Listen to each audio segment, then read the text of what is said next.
Assalamualaikum warahmatullahi wabarakatuh.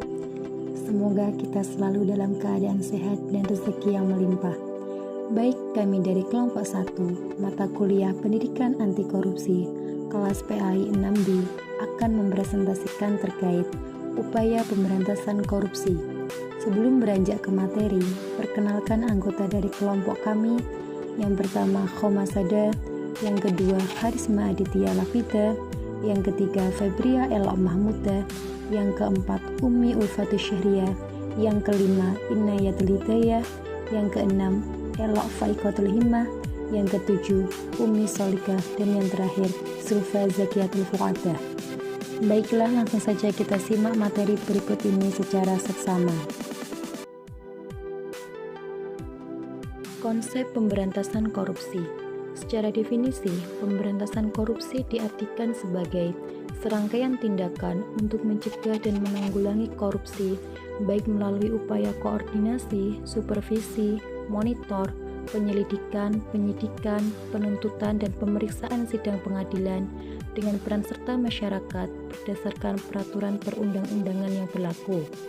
Untuk memberantas korupsi, sistem dan lembaga pemerintahan serta lembaga-lembaga negara harus direformasi. Reformasi ini meliputi reformasi terhadap sistem, kelembagaan, maupun pejabat publiknya. Ruang untuk korupsi harus diperkecil, transparansi dan akuntabilitas serta akses untuk mempertanyakan apa yang dilakukan pejabat publik harus ditingkatkan. Penting pula untuk membentuk lembaga independen yang bertugas mencegah dan memberantas korupsi. Upaya penanggulangan kejahatan korupsi dengan menggunakan hukum pidana. Kebijakan penanggulangan kejahatan atau biasa dikenal dengan istilah politik kriminal atau criminal policy oleh G. Peter Hoefnagel dibedakan sebagai berikut. 1. Kebijakan penerapan hukum pidana atau criminal law application. 2. Kebijakan pencegahan tanpa hukum pidana atau prevention without punishment. 3. Kebijakan untuk mempengaruhi pandangan masyarakat mengenai kejahatan dan pemindanaan lewat mass media atau influencing views of society on crime and punishment or mass media. Melihat perbedaan tersebut, secara garis besar upaya penanggulangan kejahatan dapat dibagi menjadi dua, yakni melalui jalur penal atau dengan menggunakan hukum pidana, dan jalur non-penal atau diselesaikan di luar hukum pidana dengan sarana-sarana non-penal. Secara kasar, menurut Perda Nawawi Arif, upaya penanggulangan kejahatan melalui jalur penal lebih menitik beratkan pada sifat represif sesudah kejahatan terjadi. Sedangkan jalur non-penal lebih menitik beratkan pada sifat preventif atau pencegahan. Dikatakan secara kasar, karena tindakan represif juga dapat dilihat sebagai tindakan preventif dalam arti luas. Sifat preventif memang bukan menjadi fokus kerja aparat penegak hukum. Namun, untuk pencegahan korupsi, sifat ini dapat ditemui dalam salah satu tugas dari KPK yang memiliki Deputi Bidang Pencegahan yang di dalamnya terdapat Direktorat Pendidikan dan Pelayanan Masyarakat. Sasaran dari upaya penanggulangan kejahatan melalui jalur non-penal adalah menangani faktor-faktor kondusif penyebab terjadinya kejahatan dalam hal korupsi, yakni berpusat pada masalah-masalah atau kondisi-kondisi baik politik, ekonomi, maupun sosial yang secara langsung atau tidak langsung dapat menimbulkan atau menumbuh-suburkan kejahatan korupsi. Dengan ini, upaya non-penal seharusnya menjadi kunci atau memiliki posisi penting atau dalam istilah yang digunakan oleh Perda Nawawi Arif, memiliki posisi strategis dari keseluruhan upaya politik kriminal. Upaya yang kedua adalah upaya penal dengan memanggil atau menggunakan hukum pidana atau dengan menghukum atau memberi pidana atau memberikan penderitaan atau nestapa bagi pelaku korupsi. Ada hal penting yang patut dipikirkan dalam menggunakan upaya penal. Hal ini didasarkan pada pertimbangan bahwa sarana penal memiliki keterbatasan dan mengandung beberapa kelemahan atau sisi negatif. Lihat secara dogmatis, sanksi pidana merupakan jenis sanksi yang paling tajam dalam bidang hukum, sehingga harus digunakan sebagai ultimum remedium atau obat yang terakhir apabila cara lain bidang hukum lain sudah tidak dapat digunakan lagi. Kemudian yang kedua, dilihat secara fungsional atau pragmatis, operasionalisasi dan aplikasinya menuntut biaya yang tinggi. Kemudian yang ketiga, sanksi pidana mengandung sifat kontradiktif atau paradoksal yang mengandung efek sampingan yang negatif. Hal ini dapat dilihat dari kondisi overload lembaga pemasyarakatan. Kemudian yang keempat, penggunaan hukum pidana dalam menanggulangi kejahatan hanya merupakan cure and symptom atau menyembuhkan gejala. Ia hanya merupakan pengobatan simptomatik, bukan pengobatan kausatif karena sebab-sebab kejahatan demikian kompleks dan berada di luar jangkauan hukum pidana. Kemudian yang kelima, hukum pidana hanya merupakan bagian kecil atau subsistem dari sarana kontrol sosial lainnya yang tidak mungkin mengatasi kejahatan sebagai masalah kemanusiaan dan kemasyarakat yang sangat kompleks. Kemudian yang keenam, sistem pemidanaan bersifat fragmentair dan individual atau personal, atau tidak bersifat struktural atau fungsional.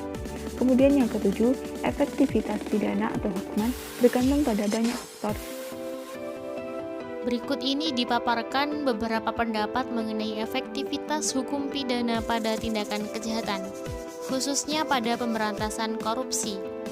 Menurut Rubin, pemidanaan sedikit atau tidak mempunyai pengaruh terhadap masalah kejahatan. Lalu menurut Schultz, bahwa naik turunnya kejahatan tidak berhubungan dengan perubahan di dalam hukum atau kecenderungan dalam putusan pengadilan, tetapi berhubungan dengan bekerjanya atau berfungsinya perubahan-perubahan kultural yang besar dalam kehidupan masyarakat. Menurut Wolf Middendorf, sulit melakukan evaluasi terhadap pencegahan umum dengan menggunakan hukum pidana. Menurutnya, tidak ada hubungan logis antara kejahatan dengan lamanya pidana, karena masih banyak sekali sarana kontrol sosial untuk mencegah kejahatan, contohnya seperti kekuasaan orang tua, kebiasaan-kebiasaan atau agama mungkin dapat mencegah perbuatan, yang bisa dikatakan hampir sama efektifnya dengan ketakutan orang pada pidana. Karl O. Christiansen menyatakan bahwa pengaruh pidana terhadap masyarakat luas sulit diukur. Sedangkan menurut S.R. Brody menyatakan bahwa 5 dari 9 penelitian yang diamatinya menyatakan bahwa lamanya waktu yang dijalani oleh seseorang di dalam penjara tampaknya tidak berpengaruh pada adanya reconviction atau penghukuman kembali. Jadi kesimpulannya, bahwa kita tidak dapat hanya mengandalkan hukum pidana saja dalam memberantas korupsi ya. Meski beberapa kalangan mengatakan bahwa cara untuk memberantas korupsi yang paling ampuh adalah dengan memberikan hukuman yang berat kepada pelaku. Namun yang harus dilakukan adalah melakukan upaya lain untuk mengembangkan cara dalam menghukum pelakunya. Berikut akan dipaparkan berbagai upaya atau strategi yang dilakukan untuk memberantas korupsi yang dikembangkan oleh United Nations yang dinamakan The Global Program Against Corruption dan dibentuk dalam bentuk United Nations Anti-Corruption Toolkit. Yang pertama dengan pembentukan lembaga anti korupsi. Salah satu cara untuk memberantas korupsi adalah dengan membentuk lembaga yang independen yang khusus menangani korupsi. Salah satu contoh di beberapa negara didirikan lembaga yang dinamakan Ombudsman. Salah satu peran dari Ombudsman adalah mengembangkan kepedulian serta pengetahuan masyarakat mengenai hak mereka untuk mendapat perlakuan yang baik, jujur, efisien dari pegawai pemerintah. Hal lain yang perlu diperhatikan adalah dengan memperbaiki kinerja lembaga peradilan, baik dari tingkat kepolisian, kejaksaan, pengadilan, dan lembaga pemasyarakatan. Kemudian di tingkat departemen, kinerja lembaga-lembaga audit seperti Inspektoral Jenderal harus ditingkatkan. Selama ini ada kesan bahwa lembaga ini sama sekali tidak punya gigi ketika berhadapan dengan korupsi yang melibatkan pejabat tinggi. Kemudian reformasi birokrasi dan reformasi pelayanan publik adalah salah satu cara untuk mencegah korupsi. Salah satu cara untuk menghindari praktek suap menyuap dalam rangka pelayanan publik adalah dengan mengumumkan secara resmi biaya yang harus dikeluarkan oleh seseorang untuk mengurus suatu hal. Kemudian salah satu hal yang juga cukup krusial untuk mengurangi resiko korupsi adalah dengan memperbaiki dan memantau kinerja pemerintahan daerah. Kemudian dalam berbagai pemberitaan di media massa, korupsi juga banyak dilakukan oleh anggota parlemen. Oleh karena itu, kita perlu berhati-hati ketika mencoblos atau mencontreng pada saat pemilihan umum. Pencegahan korupsi di sektor publik. A. Salah satu cara untuk mencegah korupsi adalah dengan mewajibkan pejabat publik untuk melaporkan dan mengumumkan jumlah kekayaan yang dimiliki baik sebelum maupun sesudah menjabat. Dengan demikian, masyarakat dapat memantau tingkat kewajaran peningkatan jumlah kekayaan yang dimiliki, khususnya apabila ada peningkatan jumlah kekayaan setelah selesai menjabat. B. Untuk kontrak pekerjaan atau pengadaan barang baik di pemerintahan pusat, daerah maupun militer, salah satu cara untuk memperkecil potensi korupsi adalah dengan melakukan lelang atau penawaran secara terbuka. Masyarakat harus diberi otoritas atau akses untuk dapat memantau dan memonitor hasil dari pelelangan atau penawaran tersebut. C. Korupsi juga banyak terjadi dalam perekrutan pegawai negeri dan anggota militer baru. Korupsi, kolusi, dan nepotisme sering terjadi dalam kondisi ini. Sebuah sistem yang transparan dan akuntabel dalam hal perekrutan pegawai negeri dan anggota militer juga perlu dikembangkan. D. Selain sistem perekrutan, sistem penilaian kinerja pegawai negeri yang menitikberatkan pada proses dan hasil kerja akhir perlu dikembangkan untuk meningkatkan budaya kerja dan motivasi kerja pegawai negeri. Bagi pegawai negeri yang berprestasi, perlu diberi insentif yang sifatnya positif, pujian dari atasan, penghargaan, bonus, atau jenis insentif lainnya dapat memacu kinerja pegawai negeri. Pencegahan sosial dan pemberdayaan masyarakat. Yang pertama adalah memberi hak pada masyarakat untuk mendapatkan akses terhadap informasi atau access to information. Sebuah sistem di mana masyarakat, termasuk media, diberikan hak meminta segala informasi yang berkaitan dengan kebijakan pemerintah. Yang kedua adalah isu mengenai public awareness atau kesadaran serta kepedulian publik terhadap bahaya korupsi. Dan isu pemberdayaan masyarakat adalah salah satu bagian meningkatkan public awareness. Yang ketiga adalah menyediakan sarana bagi masyarakat untuk melaporkan kasus korupsi. Yang keempat adalah pasal mengenai fitnah dan pencemaran nama baik tidak dapat diberlakukan untuk mereka yang melaporkan kasus korupsi. Yang kelima adalah pers yang bebas, di mana semakin banyak informasi yang diterima oleh masyarakat, semakin paham mereka akan bahaya korupsi. Menurut Bob, media yang bebas sama pentingnya dengan peradilan yang independen.